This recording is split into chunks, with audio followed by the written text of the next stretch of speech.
Representative McKinley for Yeah. 5 minutes, please. Thank you, Mr. Chairman. I ran across an article last few days from the Institute of Animal Health, and it was an interesting quote that he said, according to their group, plastic is leading our present civilization towards extinction.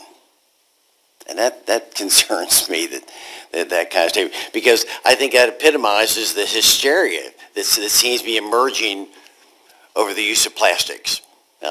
So in my district, in northern West Virginia, we are experiencing a shale gas boom with Marcellus and Utica, and we developed this. This resin comes from gas, and from this product, we get listing of furniture parts, fibers, carpeting, plexiglass, lenses, light fixtures, phones, food packaging, diapers, siding, pantyhose, insulation, coating.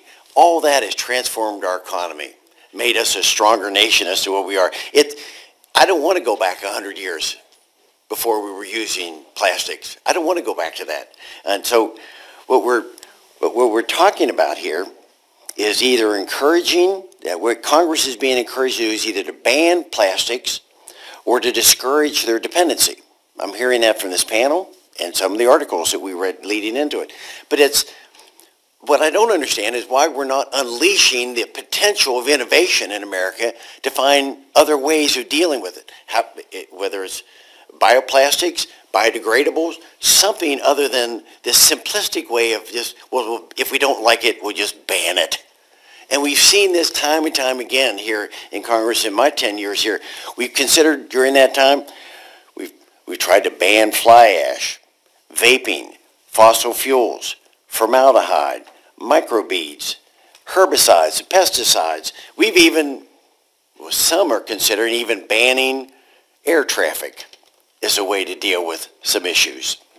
So my point, just because we can doesn't mean we should. I think we have to be careful about what we're approaching on this, because other nations are doing the same thing.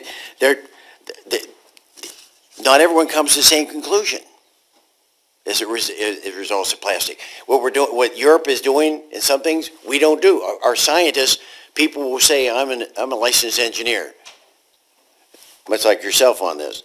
So we talk about how do we deal with it. But you can give the same scientist same information, just like attorneys. You give three attorneys same information, you have 3 different opinions. I think the same thing applies here, because in Europe they're still using foam insulation. It's one of the most efficient ways of saving energy consumption, but yet in America we've banned that.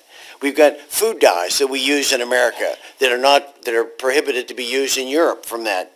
I just know that there's not a clean answer with this. So what I want to do is focus on innovation. And so that I don't want us to go back in time on this. As for the recycling issue, it concerns me, because I've come from a rural area, and in a rural area, we don't have, this is not New York, Pennsylvania, Chicago. These are little towns. I just listed 5 communities: Farmington, Blacksville, Paw, Barracksville, and Fairview.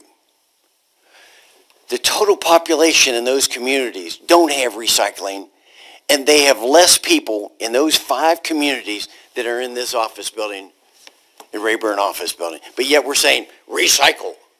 How do they do that?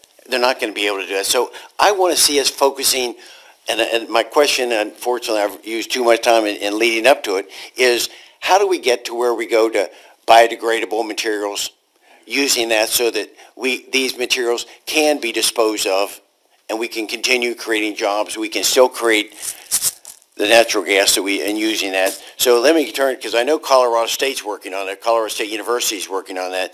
So Mr. Christman, if I could, what research, what is being done to be able to allow these materials to degrade? Yep.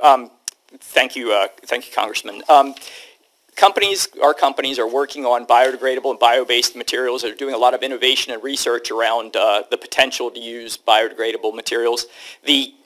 Challenge, though, is that there's no one environment when it comes to biodegrading materials. Folks have talked about biodegrading in the environment or biodegrading in the ocean. There is no one ocean. Ocean temperatures vary dramatically, and materials generally don't degrade in the ocean or in the environment. People will talk about compostable materials, and compostable materials are different. They need industrial composting facilities generally with high temperatures that aren't widely available in the United States at this point. I see my time's expired, so I yield back. The gentleman